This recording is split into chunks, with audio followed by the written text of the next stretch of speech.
بسم اللہ الرحمن الرحیم۔ السلام علیکم، ویلکم ٹو مائی چینل۔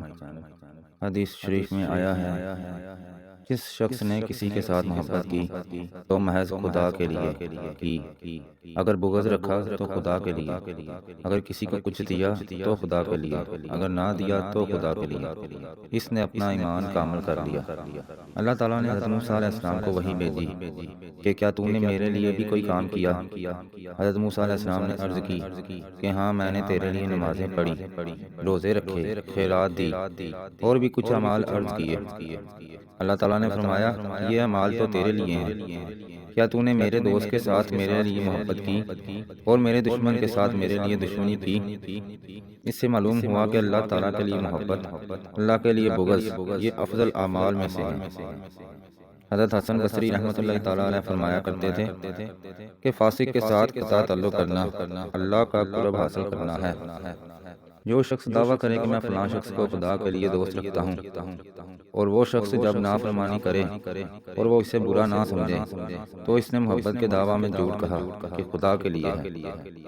اس کی محبت خدا کے لیے نہیں، اگر خدا کے لیے ہوتی تو اس نے نافرمانی کی تھی، اسے اس نافرمانی کے سبب برا سمجھتا۔ اللہ تعالیٰ کے مقبولوں کو بے دینوں سے ایسی نفرت تھی۔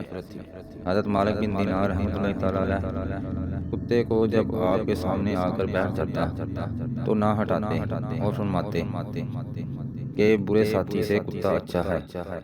حضرت احمد بن حرب رحمۃ اللہ تعالیٰ علیہ فرماتے ہیں کہ نیکوں سے محبت اور ان کے پاس بیٹھنا، ان کی صحبت میں رہنا، ان کے افعال و اقوال دیکھ کر عمل کرنا، انسانی قلب کے لیے اس سے زیادہ کوئی بات نافع نہیں، اور بروں کی صحبت میں رہنا، فاسقوں سے غلط ملت رکھنا، ان کے برے کام دیکھ کر برا نہ جاننا، اس سے زیادہ قلب کے لیے کوئی شاید ضرر رساں نہیں۔